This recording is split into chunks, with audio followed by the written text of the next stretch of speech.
Well, happy Sabbath, everybody, and welcome to Sabbath services, and welcome to everybody that's watching us on YouTube or that may watch us later in the week. And as I said earlier, not everybody watches us at the 11 o'clock Central Standard Time.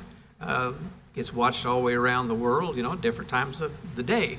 So we appreciate you all and hope you're having a very good Sabbath. Well, Scripture says we should give meat in due season. So everyone goes, yeah, I know what we're going to get today. We're going to talk about Christmas. All right, very popular subject. Years ago, I was working for a mechanical contractor in Tulsa, Oklahoma. And this was before Lenora and I met. And my secretary, when you have a secretary, you work with them a lot. They noticed that you do things different. And, she had heard me say something about keeping the Sabbath. And she figured out pretty quickly that I didn't do Christmas. So she wanted to know why I didn't celebrate Christmas. And so I gave her the short answer. I said, well, because I'm not Catholic. And that kind of puzzled her. She goes, what do you mean you're not Catholic? And I said, well, it's Christ Mass. Where do you think it came from? And she'd never heard that before. She says, well, tell me more about that. And so I go into probably 30, 40 minutes of explanation using scriptures. I was real proud of myself. And I get to the end of this discussion, and she listens very intently, and I thought, wow, she's really getting this. I get to the end of it, she says, David, she said, yeah, I know all that, but I really like Christmas. And I thought, wow, that really went over, wasted my time. But that's kind of the way it goes. Now, Lenora has a sister who's married to a man and who, his family enjoys Christmas very much. But Lenora's sister was raised with some experience in the church, just like she was. And so she decided she would go onto the internet and do a search and let AI tell her about Christmas. And it did. And she goes, oh, I'm never going to do that again. And so she found out things she didn't really know and didn't want to know. And she said, now, I don't know if my husband will let me quit doing it or not, but she said, I'm done with it. Now, that sounds all great and all that, but I thought since it is that time of year and, you turn the television on, all the ads are about buying something. Go spend something. Spend your money. Go get something. And I heard on the news that America will spend over $1 trillion this Christmas on gifts. And a lot of it's just junk that, in 2 weeks it'll be broken, won't be around anyway. Now, the sad part about that is that will put a lot of people in debt for the whole year trying to pay that off. Where's the joy in that? And a lot of people, I'm under so much pressure and so much strain, stress. Suicide rate goes up this time of year. Heart attacks go up as well this time of year. It's the highest number of heart attacks happened late December. I thought what I'd read to you. I went to history.com. This is composed by AI as well, partially. And I wanted to read some of the origin of Christmas. And for those who have never delved that deep into it, you might be surprised. But of course, Christmas is celebrated annually every year on December 25th. And it's a sacred religious holiday to some Christians. Not so much sacred anymore. But it has a lot of worldwide cultural and commercial purpose. Heavy on that commercial part. So for roughly 2,000 years, people around the world have been observing Christmas with traditions and practices that they assumed are religious, but are actually secular in nature. Christians celebrate Christmas Day as the anniversary of the birth of Jesus of Nazareth, at least that's what they think, whose teachings form the basis of their religion, yet most of Christ's teachings are ignored in favor of holding on to past traditions regardless of their origin, and that's true. So popular customs, always include exchanging gifts, decorating Christmas trees. Some attend church services. Some share meals with family and friends, and of course, then we're all sitting around waiting for Santa Claus to arrive.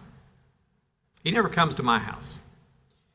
Well, Christmas Day this year falls on December 25th of 2025. That's a Thursday.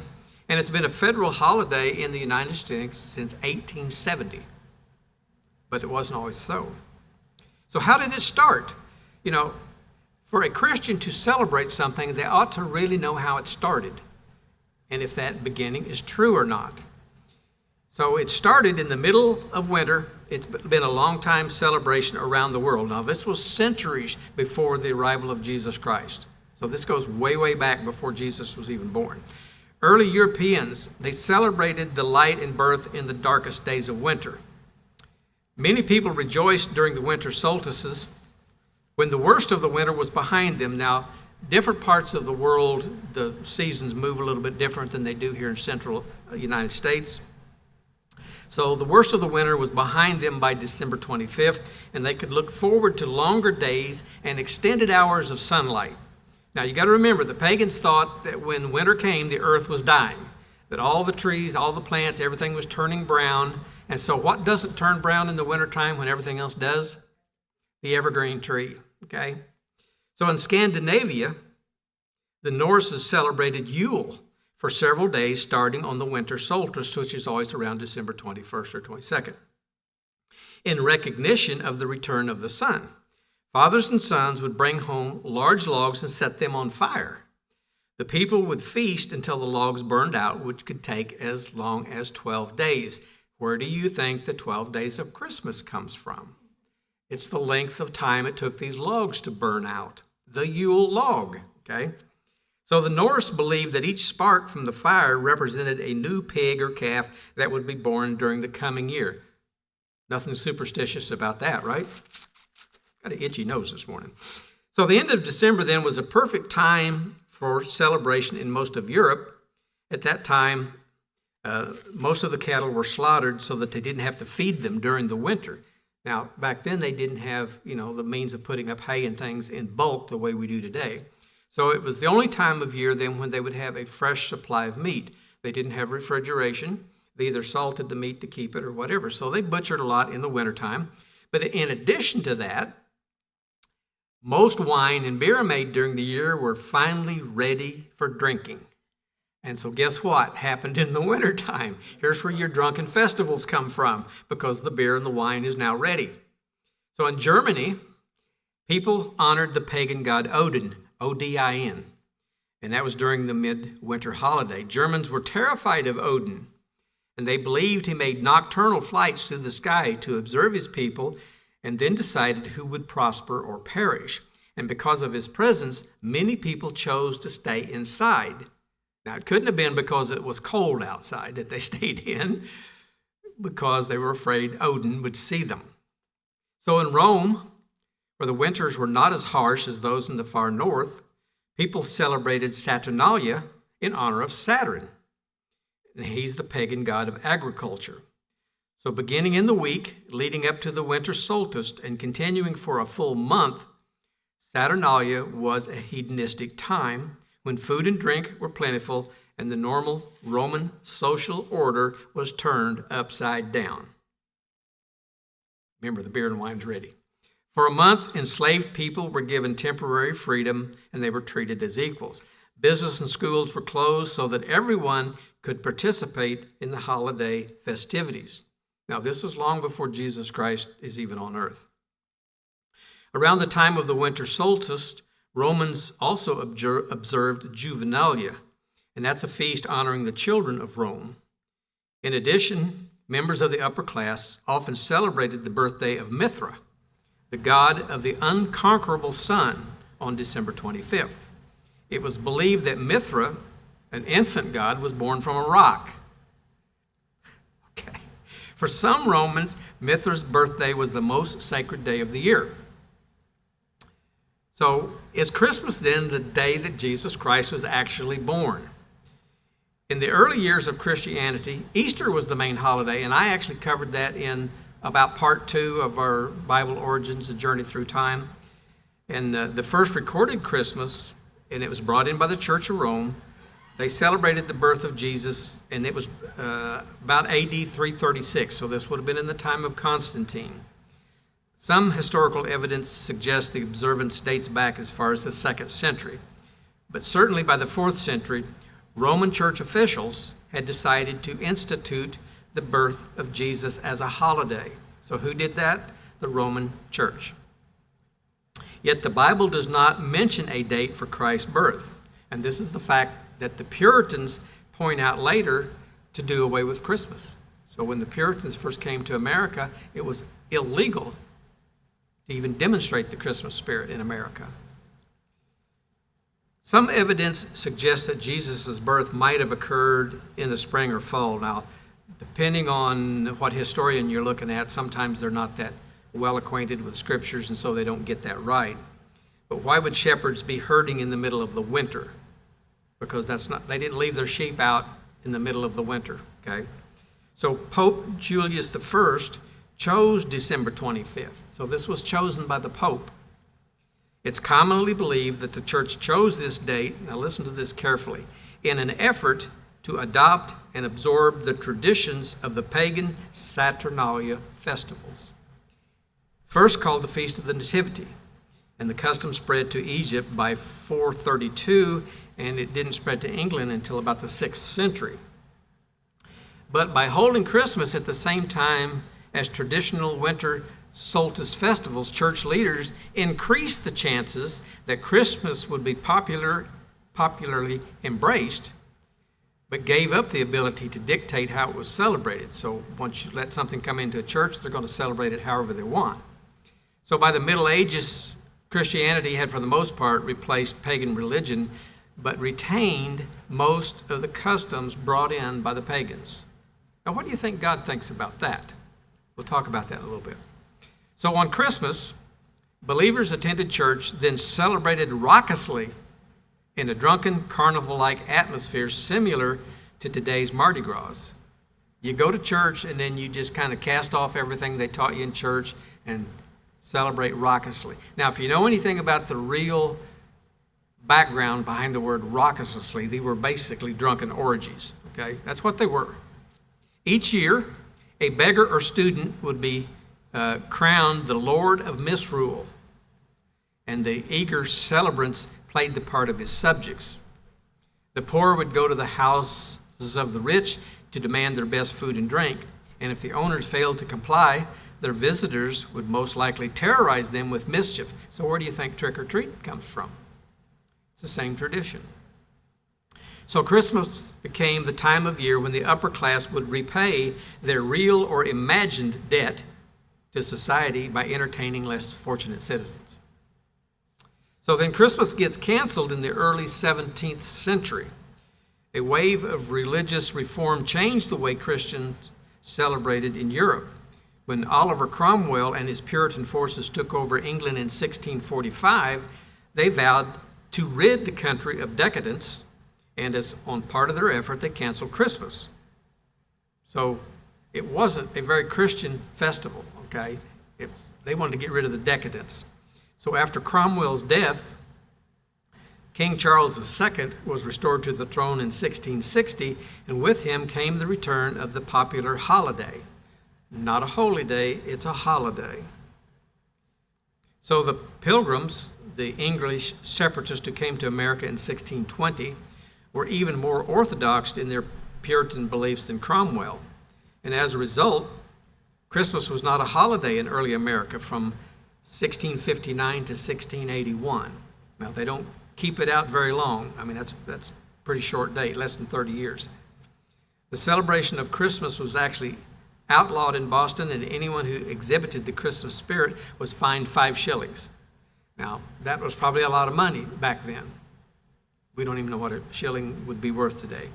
So then Washington Irving, he comes along with a Christmas carol, and he kind of reinvents Christmas for America. And it wasn't until the 19th century that Americans began to embrace Christmas. So it took a while. Americans reinvented Christmas and changed it from a raucous carnival holiday into a family-centered day of peace and nostalgia. That's why murder rates go up and heart attacks go up, peace and nostalgia. I don't think it's working. The early 19th century was a period of class conflict and turmoil. During this time, unemployment was high, and the disenchanted classes often rioted during the Christmas season. Now, we don't like the way things are going. Let's just riot. Well, we're doing that today. In 1828, the New York City Council instituted the first city police force in response to a Christmas riot. This catalyzed certain members of the upper class to begin to change the way Christmas was celebrated in America. In 1819, the best-selling author Washington Irving, he wrote a book called The Sketchbook of Geoffrey Crayon, and it's a series of stories about the celebration of Christmas in an English manor house. So the sketch featured a squire who invited the peasants to come into his home for the holiday. In contrast to the problems faced in American society, the two groups mingled effortlessly. In Irving's mind, Christmas should be a peaceful, warm-hearted holiday, bringing groups together across lines of wealth or social status. Now, Irving's fictitious celebrants enjoyed ancient customs, including the crowning of the Lord of Misrule. So Irving's book, however, was not based on any holiday celebration that he had attended. In fact, many historians say that Irving's account actually invented traditions by implying that it described the true custom of the season. So somebody writes a book and says this is the way Christmas ought to be, and everybody, oh, well, that's the way it's always been. No, it's not necessarily true. So then around this time, the English author Charles Dickens created the classic holiday, A Christmas Carol, which we see almost every year on television. I never watch it. The story's message is about the importance of charity and goodwill toward all humankind, and it struck a powerful chord in the United States and England and showed members of the Victorian society the benefits of celebrating this holiday tradition. Now, you keep hearing the words holiday rather than holy day and tradition. It's a tradition. The family unit was also less disciplined and more sensitive to the emotional needs of children during the early 1800s, and Christmas provided families with a day when they could lavish attention and gifts on their children without appearing to spoil them. Well, the intentions might have been great, but today, children write out their long list of wants. I want, and why didn't you get me this? And I didn't get what I wanted for Christmas. And some kids get a gift in a big box, they throw the gift away and play with the box. Kids are pretty easily entertained when they're young. But as America began to embrace Christmas as a perfect family holiday, old customs were unearthed, meaning they were brought back. People looked to recent immigrants and Catholics as well as Episcopalian churches to see how the day should be celebrated. And over the next 100 years, Americans built a Christmas tradition all their own that included pieces of many other customs, including decorating trees, sending holiday cards, and gift giving, none of which came out of the Bible. Although most families quickly bought into the idea that they were celebrating Christmas as it had been done for centuries, Americans had really reinvented a holiday to fill the cultural needs of a growing nation. And then who invented Santa Claus? Now, I remember going back before when Worldwide Church of God was about to split up, and if anybody was associated with the Worldwide Church of God, they probably remember the story when the Plain Truth came out and it has Santa Claus on it. And I took it to the pastor of our congregation and I said, "What are we doing?" And he kind of blew it off, and Lenore and I said, "Well, that's the line in the sand," and we were done. He said, "They've gone off the rails." So we started looking for something else. But the legend of Santa Claus can be traced back to a monk named St. Nicholas, who was born in Turkey around AD 280. St. Nicholas gave away all of his inherited wealth. He traveled the countryside helping the poor and the sick, becoming known as the protector of children and of sailors.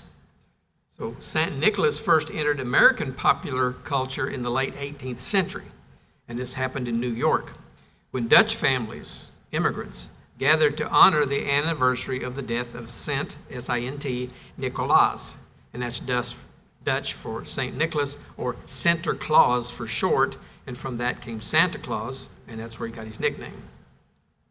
So in 1822, an Episcopal minister, Clement Clark Moore, wrote a Christmas poem called A Visit from St. Nicholas.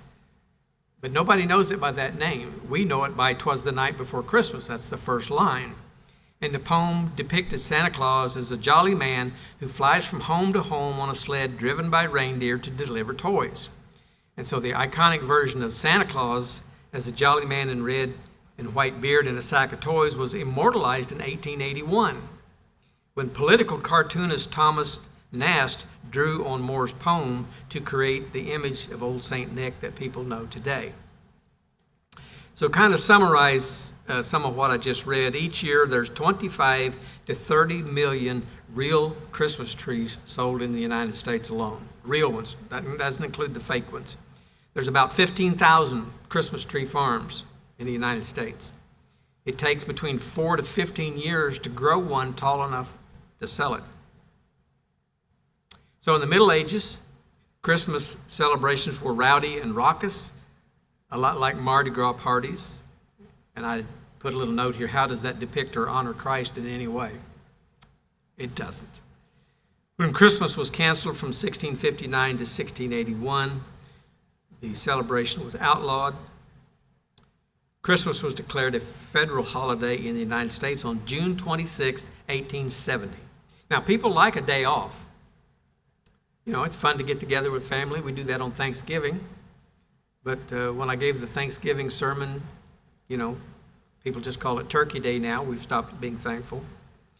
The first eggnog made in the United States was consumed in Captain John Smith's 1607 Jamestown settlement. Poinsettia plants are named after Joel R. Poinsett, an American minister to Mexico who brought the red and green plant from Mexico to America in 1828. And the Salvation Army has been sending Santa Claus-clad donation collectors into the streets since 1890. Rudolph, the most famous reindeer of all. I guess he's an alcoholic. He has a big red nose. Rudolph, the most famous reindeer, was a product of Robert L. May's imagination in 1939. So the copywriter wrote a poem about the reindeer to help lure customers to the Montgomery Ward department store. And the retailer gave away 2.4 million copies of the poem that year. So it was a marketing ploy, and it's still working. Construction workers started the Rockefeller Center Christmas tree tradition in 1931. So these traditions go way, way, way back. But what does our Bible have to say about it? Does the Bible support any of this in any way? Let's go to Mark 7. Mark chapter 7.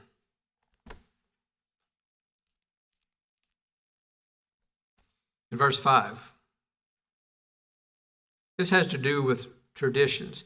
Then the Pharisees and scribes asked, "Why do your disciples not walk according to the traditions of the elders, but eat bread with unwashed hands?" And so this was, you weren't supposed to eat unless you followed this tradition. He answered and said to them, "Well did Isaiah prophesy of you hypocrites, as it is written, 'These people honor me with their lips, but their heart is far from me.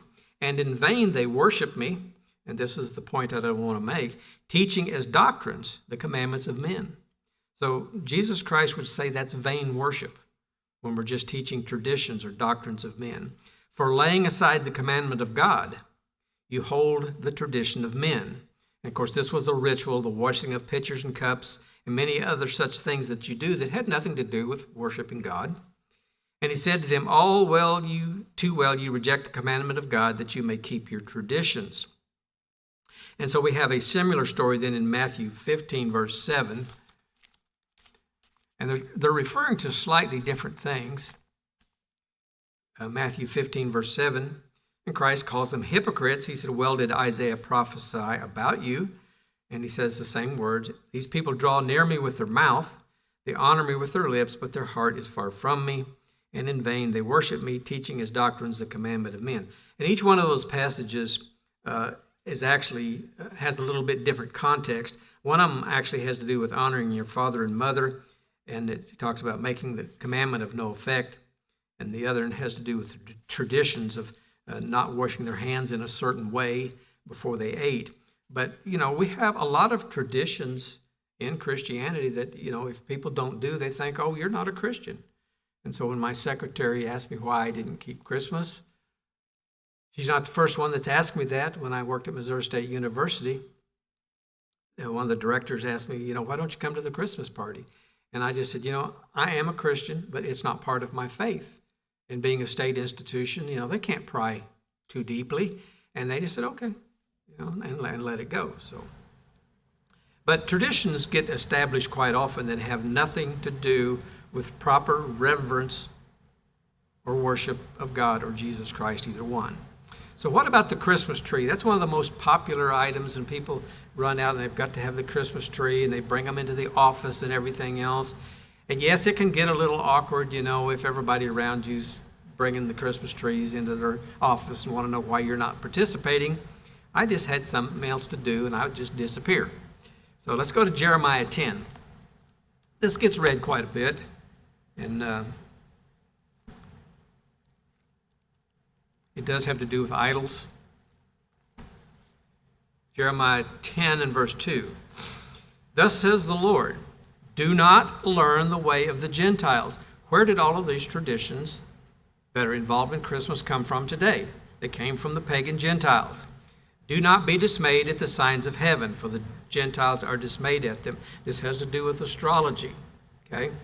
For the customs, and I underlined the word custom here, it's not a commandment of God. The customs of the people are futile. For one cuts a tree from the forest, the work of the hands of the workman with an axe. They decorate it with silver and gold. They fasten it with nails and hammers so that it will not topple. Well, that's a pretty good description of a Christmas tree, or it could be a totem pole or something that they erected. They are upright like a palm tree. They can't speak. They must be carried. And because they cannot go by themselves, you shouldn't be afraid of them. They can't do any evil, nor can they do any good. They're not gods.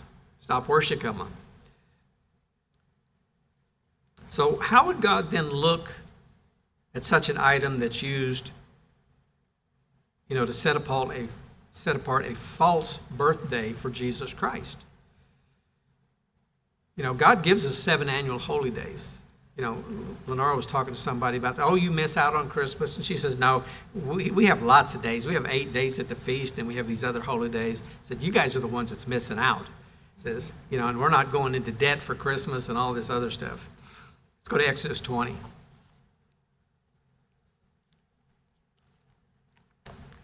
Exodus 20 and verse 4.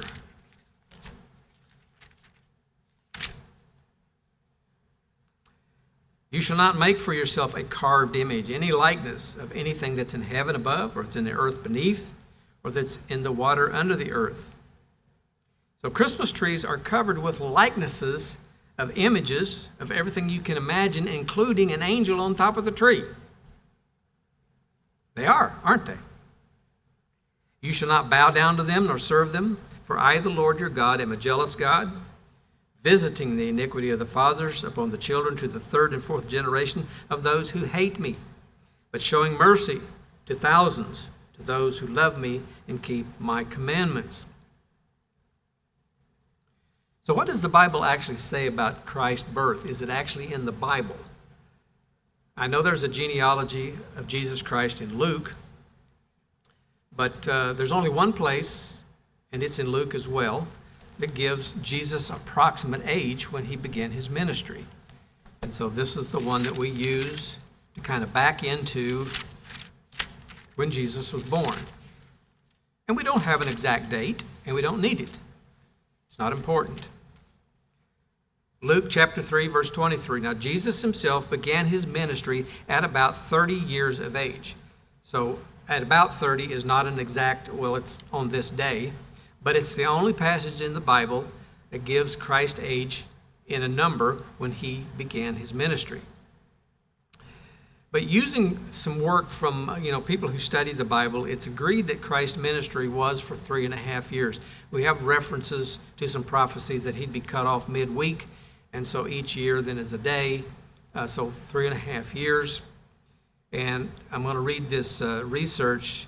It says, add to that 40 days between Jesus' resurrection and his ascension. And this is taken from Acts chapter 1, verse 3. We have a total length of Jesus' earthly ministry from his baptism to his ascension, and that gives them approximately 3.5 years. So now we know when Jesus Christ was crucified, that is actually provable, and it's in the Bible. Okay? So if he ministered for 3.5 years, we can work backwards and figure out approximately when he was born. He was crucified in the spring, right after Passover. There's no argument about that. So using 3.5 years and working backwards from Passover, or you can go forwards because a half a year is a half a year. It doesn't matter if you go forward or backward. You arrive at a September-October time frame. If you go backwards 6 months, it gives you September, October. If you go forward 6 months, it gives you September, October from spring. And so this would have been when the shepherds would still be herding their flocks in the field, just like the scripture says. And so from March and April, and I'm using 2 months because in God's calendar, it doesn't line up exactly with the Roman calendar that we have. So March, April, going forward 6 months to September, October, is nowhere close to December 25th. Okay? So Jesus Christ was born sometime, we think, in the fall, as best we can prove from Scripture. And yet, we have to slip Santa Claus into our Christian worship. Now, I have several problems with Santa Claus. I have a problem with the Easter Bunny. I have a problem with the Tooth Fairy. Not in who they are, but how we lie to our children. We lie to our children from a very young age and then wonder why, when they grow up, they don't trust us. We lied to them about rabbits laying eggs. We lied to them about a tooth fairy. And we lied to them about Santa Claus bringing good boys and girls toys and sliding down a chimney even while the fire's on. Wow. Santa's portrayed as being able to travel the entire earth in one night, which nothing physical can do. And he brings all of these toys. He defies gravity. He fits down some of the littlest chimneys that nobody in the world could fit. Couldn't drop a rat down some of these things. They're so small. And just the sheer number of gifts and toys and things that he's supposed to bring would weight down a very large freight train. Because how many gifts did he leave at each house, supposedly? You know, and you count up all the children and all the houses in the world. Take a very long freight train just to haul that stuff, and yet he does it with 6 reindeer and Rudolph out front and his magical sleigh. What does the Bible have to say about that? James chapter 1.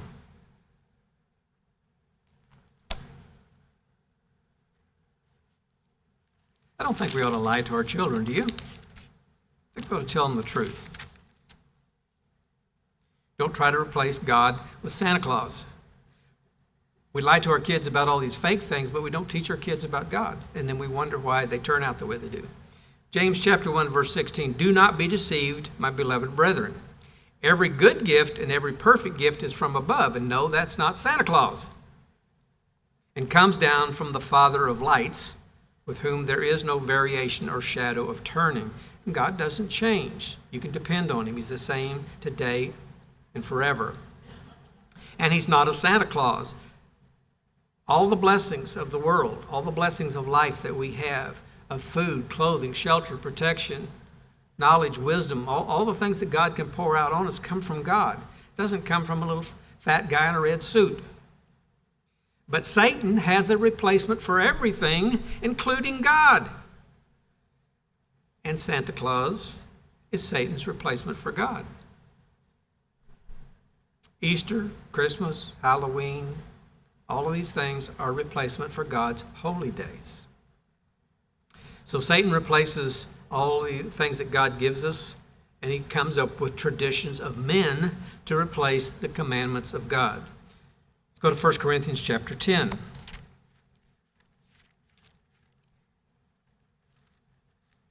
First Corinthians 10. In verse 1. Paul, writing to the Corinthians, says, "I don't want you to be ignorant or to be unaware that our fathers were under the cloud, all passed through the sea." So this is when they're coming out of Egypt. God divides the water. It's a type of baptism because they passed through the water. All were baptized into, and it says Moses, but they were all baptized in the same agreement that God made in the cloud and in the sea. They all ate the same spiritual food. They all drank the same spiritual rock. Now, this is not physical food, spiritual. For they drank of that spiritual rock that followed them, and that rock was Christ. So Jesus Christ is the one in John, the book of John, John 1:1. In the beginning was the Word was with God. All things were created by him and for him, and without him nothing that was created. You know the words. So he was guiding them, directing them, the pillar of fire, the pillar of cloud, even when they didn't know who he was. But with most of them, God was not well pleased, for their bodies were scattered in the wilderness. And these things became our examples, to the intent that we should not lust after evil things as they lusted, and do not become idolaters as were some of them. And so that's why I brought this scripture up. All of this stuff, this pagan worship and these Christmas trees, were getting into idolatry. All of the use of the pagan cross that was long before Christmas or Christ was crucified. So it says they became idolaters in verse 7. The people sat down to eat and drink and rose up to play. So when God fed them and gave them water, they just kind of ignored it and went about their play. Nor let us commit sexual immorality, as some of them did. And in one day, 23,000 fell. Now, churches are not very strict in most cases about people committing sexual immorality. You live with whoever you want, sleep around, do whatever you want, as long as you come to church and pay some tithes. And they don't really make a big deal about it. But that's not what God says to do. Verse 9, nor let us tempt Christ, as some of them also tempted and were destroyed by serpents. Nor complain, as some of them also complained and were destroyed by the destroyer. Now all of these things happened to them as examples, and they're written for our admonition, upon whom the ends of the age have come. So these examples are given so that we don't repeat the same things. Verse 12, therefore let him who thinks he stands take heed lest he fall. So we can think that what we're doing is good, that it's holy. Yes, we're keeping Christmas, or we went to midnight mass, or we did this thing or that thing, and we put up the Christmas tree, and we all got around it, and we sang carols. Is that not worshiping our Christmas tree? Or using it as a symbol to worship God? God doesn't want false symbols in his worship. He wants true worship. But verse 13, no temptation has overtaken you except as such as common to man. But God is faithful, who will not allow you to be tempted beyond what you are able, but with the temptation will make the way of escape and make you able to bear it. And that's, if you will, take heed to the warnings that God gives you and try to worship God in spirit and truth. So given all this information that I've given you about Christmas, if you were a person who was accustomed to keeping Christmas, would this make you stop and think? It should. And we should have learned by now that most of this was brought in by the Roman Catholic Church. And they even admit that when they chose December 25th, they did it because of the Saturnalia festival. And by having it on the same day as these festivities, they thought people would adopt Christmas more readily. It worked. It did. It worked very well. So these were pagan customs. They were not created by Christ or for Christ or commanded by Christ. So I would ask people, to kind of reflect, do you think it's still acceptable to participate in these customs? Now, I've had people come to me and say, well, we have an office party, and I go, but, I kind of don't participate. Well, if you've been watching the news lately, everybody that got their picture taken with Jeffrey Epstein is assumed to be guilty of something, even though they may not be. So if you're going to attend these Christmas parties, then you're looking like you approve and participate in these things. Maybe you ought to stop and think about that. So human reasoning then, making it okay and saying, well, I'll go to please everybody around me. I think we better think more about pleasing God than we do about pleasing people around us. Let's go to Jeremiah 17:9. We're going to close with this scripture. Jeremiah 17:9.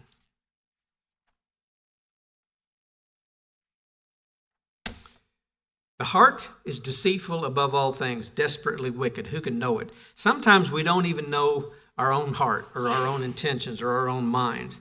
And so it's not wrong to go to God in prayer and say, God, help me understand, why do I do what I do? And God will help you.